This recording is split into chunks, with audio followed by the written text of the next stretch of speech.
Réagir aux situations d'urgence. Si vous tombez dans l'eau, gardez vos vêtements. Grimpez sur le bateau ou sur tout objet flottant afin de vous maintenir hors de l'eau si possible. Groupez-vous ensemble si vous êtes deux ou plusieurs. Si vous êtes seul, adoptez la position fétale afin de garder le maximum de chaleur aux organes vitaux. Si vous êtes en groupe, assurez-vous de la présence de chacun.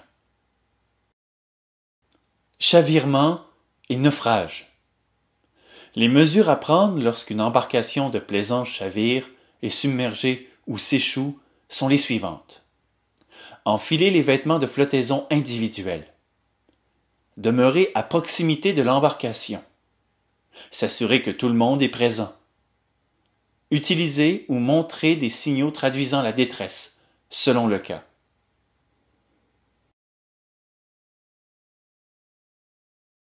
Défaillance. En cas de panne mécanique ou incendie, voici les mesures à prendre à bord d'une embarcation de plaisance. Modifier la vitesse de l'embarcation selon les circonstances. Mouiller l'embarcation selon les circonstances. Faire enquête sur le problème. Corriger la situation dans la mesure du possible. Au besoin, utiliser ou montrer des signaux traduisant la détresse et le besoin de secours, selon le cas. L'opérateur d'une embarcation de plaisance se doit d'effectuer un entretien périodique de tout son équipement nautique de façon à ce que tout fonctionne adéquatement, réduisant ainsi la probabilité de défaillance. Personne à la mer. Lorsque vous constatez qu'une personne est tombée par-dessus bord, vous devez donner l'alerte et vous devenez immédiatement la vigie, c'est-à-dire que vous ne devez pas quitter des yeux la personne qui est tombée par-dessus bord. Une autre personne lance une bouée de sauvetage munie d'une ligne d'attrape flottante. Le conducteur de l'embarcation doit demeurer à proximité de la personne naufragée tout en ralentissant. Il approche la personne en demeurant sous le vent. Il ferme les moteurs pour ne pas risquer de blesser la personne avec l'hélice. Il récupère la personne à la mer à l'aide de l'échelle ou d'un harnais. Il est important d'informer les personnes à bord de l'emplacement du matériel de sécurité, des tâches à accomplir en cas d'urgence et du mouvement de l'embarcation. De plus, il est très important de pratiquer les procédures de sauvetage afin que chacun des passagers en obtienne une parfaite maîtrise. Dans le cas d'un éventuel besoin, les chances de survie de chacun seront grandement accrues. Fuite d'eau dans la coque. Premièrement, il faut localiser d'où provient cette infiltration d'eau. La coque est-elle perforée?